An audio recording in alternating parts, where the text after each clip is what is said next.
The wind was a torrent of darkness among the gusty trees. The moon was a ghostly galleon tossed upon cloudy seas. The road was a ribbon of moonlight over the purple moor. And the highwayman came riding, riding, riding. The highwayman came riding up to the old inn door.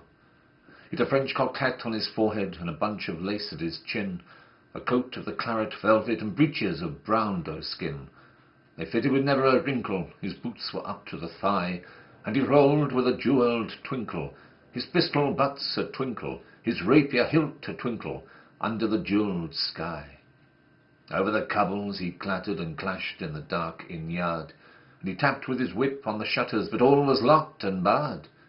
He whistled a tune to the window, and who should be waiting there but the landlord's black-eyed daughter, Bess, the landlord's daughter, plaiting a dark red love knot into her long black hair.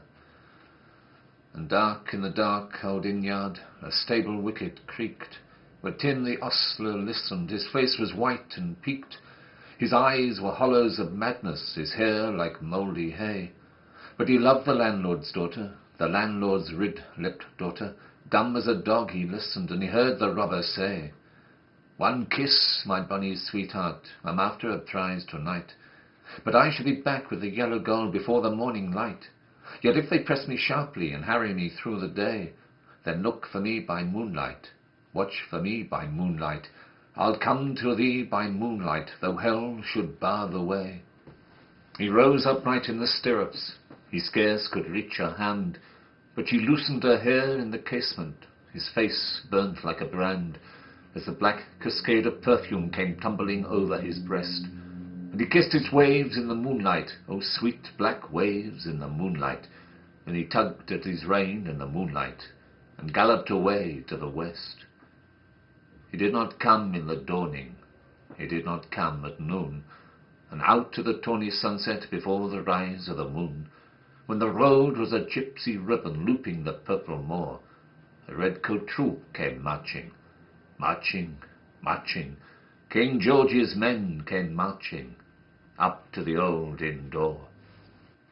They said no word to the landlord, they drank his ale instead, but they gagged his daughter and bound her to the foot of a narrow bed. Two of them knelt at a casement with muskets at their side. There was death at every window and hell at one dark window, for Bess could see through her casement the road that he would ride. They had tied her up to attention with many a sniggering jest. They had bound a musket beside her with a barrel beneath her breast. "Now keep good watch," and they kissed her. She heard the dead man say, "Look for me by moonlight, watch for me by moonlight. I'll come to thee by moonlight, though hell should bar the way." She twisted her hands behind her, but all the knots held good. She writhed her hands till her fingers were wet with sweat or blood. They stretched and strained in the darkness, and the hours crawled by like years. Till now, on the stroke of midnight, cold on the stroke of midnight, the tip of one finger touched it. The trigger, at least, was hers. The tip of one finger touched it, and she strove no more for the rest. Up, she stood up to attention with the barrel beneath her breast. She would not risk their hearing. She could not strive again, for the road lay bare in the moonlight, blank and bare in the moonlight, and the blood of her veins in the moonlight throbbed to her love's refrain. Click-clop, as they heard it, the horses' hooves ringing clear. Click-clop, in the distance. Were they deaf that they did not hear? Down the ribbon of moonlight, over the brow of the hill, the highwaymen came riding, riding, riding. The redcoats looked to their priming. She stood up straight and still. Clip-clop in the frosty silence, clip-clop in the echoing night.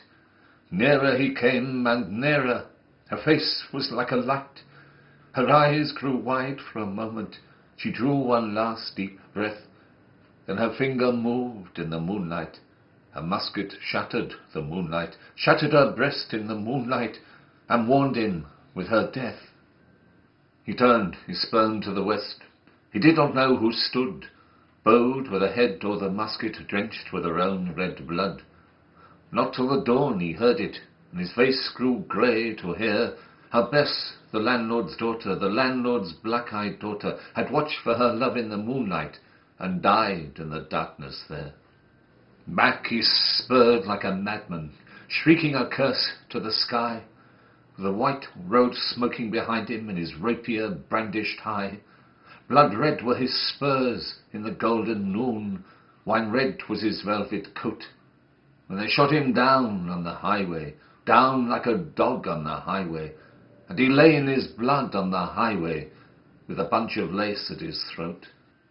And still of a winter's night, they say, when the wind is in the trees, when the moon is a ghostly galleon tossed upon cloudy seas, when the road is a ribbon of moonlight over the purple moor, a highwayman comes riding, riding, riding, a highwayman comes riding up to the old inn door. Over the cobbles he clatters and clangs in the dark inn yard. He taps with his whip on the shutters, but all is locked and barred.